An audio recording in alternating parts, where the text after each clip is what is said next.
Hi, welcome to Animation Recap Center. You all know that remote islands of the far sea are always full of mystery. This movie revolves around a mysterious story when a meteorologist travels to a remote island in the South Atlantic to work as a weather observer, and he finds himself trapped amongst dangerous creatures living on the island. The movie shows how he struggles to escape from the dangerous creature. So, without any further ado, let's start with the recap.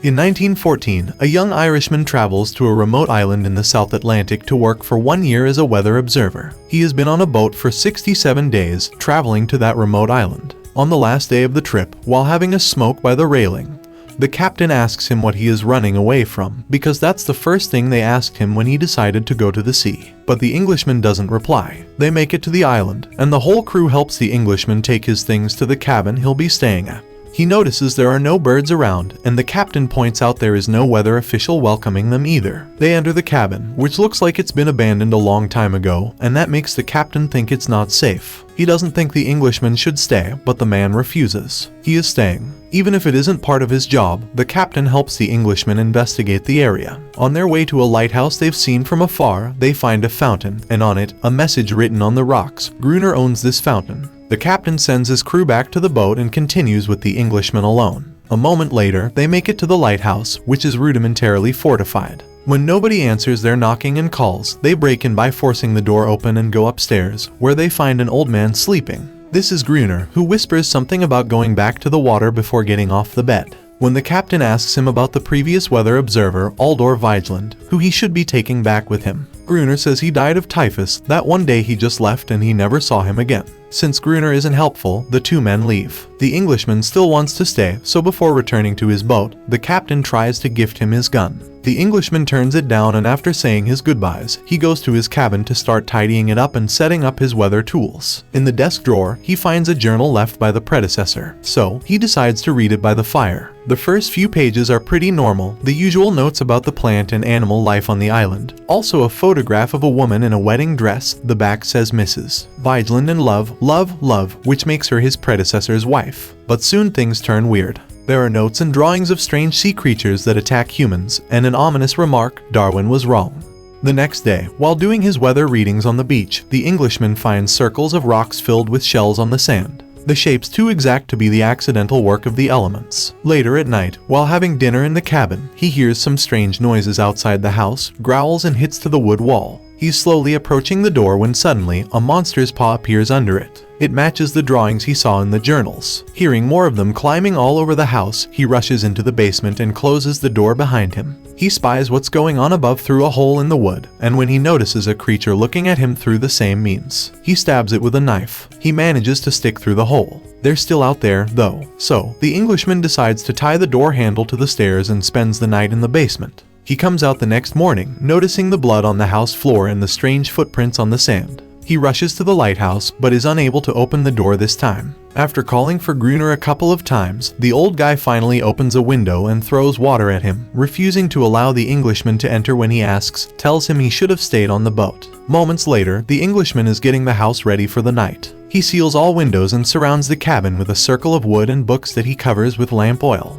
Once he goes inside, he also seals the door and loads a rifle. The creatures arrive soon after that and jump on the windows and door, slowly destroying the reinforcements placed there earlier. The Englishman manages to shoot a few at first, but there are too many of them. So he lights a torch with a lamp and throws it on the wood and paper circle he put around the house, starting a fire that scares the monsters away but he can't control. The cabin catches on fire as well, so the man has no choice to leave the place, burning his hand in the process, and spends the night behind beach rocks and under a rain that begins falling when he gets there. He returns to the cabin the following morning, finding it destroyed. After grabbing a handkerchief to wrap his wounded hand with, he takes the rifle and sneaks around to follow Gruner to the fountain. When he's about to shoot him, he's jumped on by one of those sea creatures that happens to be a female wearing a sweater. He pushes her off and points at her with his rifle, but Gruner finds them then and points at the Englishman in return. Friend doesn't give up, though. He makes Gruner put his weapon down by threatening to kill the creature. Gruner asks him what he wants. The Englishman says it's obvious. So, Gruner finally agrees to let him stay with him in the lighthouse after the Englishman tells him all the kinds of supplies he has to share. And Gruner explains that the creature is harmless. He proves this by calling her over as if she was a dog, and she indeed does obey. Before leaving for the cabin, Gruner decides to name the Englishman Friend.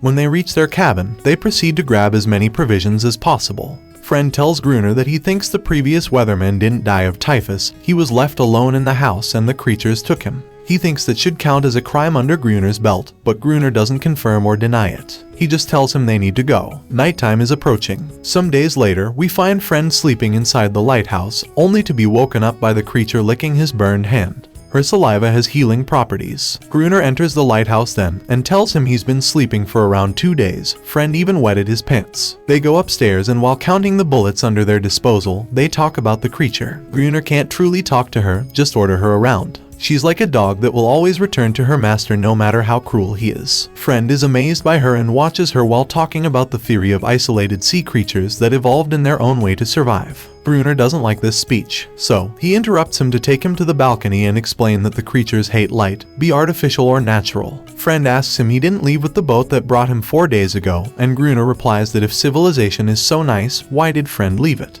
He prefers it here, where he's the master of his own destiny. Friend replies that he can stay if he wants, but he'll shoot a sign for the first boat that comes by. Gruner finds the idea laughable, because they aren't on a commercial route. The lighthouse was only built to divert funds. Days pass, as Friend tries to restart his life for the second time. While checking out the lighthouse, he puts up a hammock for himself and finds an old diving suit in a chest. He even starts marking the days on the wall and getting used to interacting in a friendly way with the creature. When night falls, Gruner tells him to grab his rifle and takes him to the balcony, where torches have been lighted and the lighthouse's lamp is shining brightly. Armed from head to toes, Gruner explains to Friend the creatures are coming and how to attack. It is important to only shoot when they come close, and taking down only a couple of them is then they'll eat each other. Their creature is on the balcony above them, making loud sounds, and Friend wonders if they aren't being attacked, because they want to rescue her. When the monsters finally come, Gruner quickly starts attacking them, but fear gets the best out of Friend and he steps back inside before passing out. The next morning, Friend is woken up by a very angry Gruner, who tells him he won't accept any deadweight living with him no matter how much food and alcohol he brings. He sends him out to fetch water and Friend does exactly as asked. But when he returns to the lighthouse, he discovers Gruner has been sleeping with the creature. Later at night, Gruner gives Friend a last chance. He takes him out to the balcony again, but this time, when the creatures come, he is the one to step back inside. He closes the door and locks Friend outside, leaving him to defend himself. The next morning, he opens the door again and finds Friend covered in blood but alive and victorious. Both men settle on daily routine then. Each day, Friend does menial tasks to earn his stay in the lighthouse, and at night, they defend themselves against creature attacks. Friend remembers why he came to the island. To find peace in nothingness, but instead, he's found hell. He wonders why the creatures don't attack every night. In fact, 2 entire weeks pass without any sight of them. On his daily searches for wood, he's also started to pick up whale bones for carving. Friend can't understand how Gruner can attack these creatures so often, and sleep with one of them at the same time. The touch of her cold skin should be unsettling. But he also finds himself befriending the creature and even naming her. He calls her Aniris. One night, the 2 men get so engrossed in a chess game that they forget to turn on the lights. They're almost overpowered by the creatures when they attack, but they barely manage to survive by locking themselves in the lighthouse, although Gruner's leg gets hurt in the process. The next morning, while Aniris heals the wound, Friend points out they won't be able to survive for much longer since they're running out of ammunition before he leaves for the beach. There he finds a necklace on the sand, and right afterward, he sees a boat in the distance. He runs inside the lighthouse and comes back with a flare gun in hand. But Gruner doesn't allow him to shoot. He says he can protect himself, he has what he wants, and he doesn't want more people on the island. Since he's jumped on Friend to stop him, Aniris comes and growls at him to make him leave Friend alone. Friend wonders why Gruner doesn't want to let anyone else in here. This makes him worried. Some days later, Friend overhears how Gruner yells at and hits Aniris, who suddenly rushes out of the lighthouse. Friend follows her outside and, after leaving his rifle against a rock, gently approaches her to show her the boat he's carved out of whale bone. Aniris recognizes the shape and takes him to a hidden spot on the beach where an abandoned boat lays on the sand. He returns to the lighthouse and tells Gruner about it.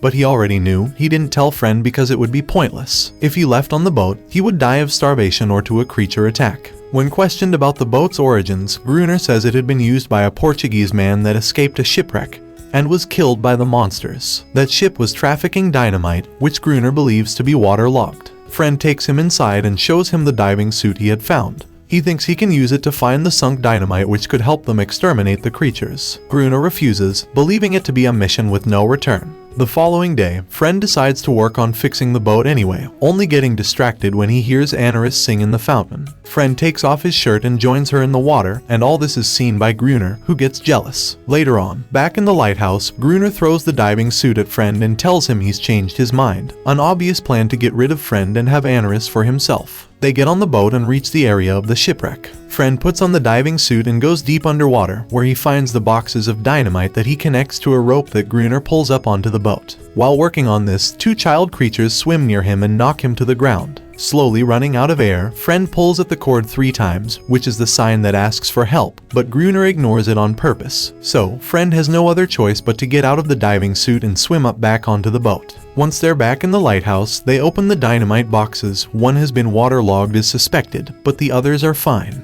They bury them in 2 lines outside the house, one very near the walls. Winter arrives, snow starts falling. A week passes without creature attacks. One particular morning, Friend discovers Gruner had spent the night on the balcony with his hand on the dynamite detonator, almost freezing himself to death. Friend snaps him out of it and sends it inside, but before following him, he disconnects the wires from the detonator. Another 3 weeks pass without monster attacks. Gruner hits Aniris, thinking she has warned her friends, and decides they need to set up a trap. That night, Friend stays by the open door surrounded by lamps, and Gruner takes Aniris up to the balcony to oblige her to sing. When the wind accidentally blows out some of the lamps by the door, the creatures take the chance to enter the lighthouse and attack. While Friend makes his way upstairs, shooting them, Gruner tries to detonate the dynamite to no avail, so he has to defend himself the best he can until Friend gets there to reconnect the wires to the detonator. When he's done, the lever is pulled and the farthest line of dynamite explodes, effectively destroying most of the creatures. Excited by this, Gruner pulls the lever again, going Friend's warnings, and sets the closest line of dynamite off, knocking out both of them.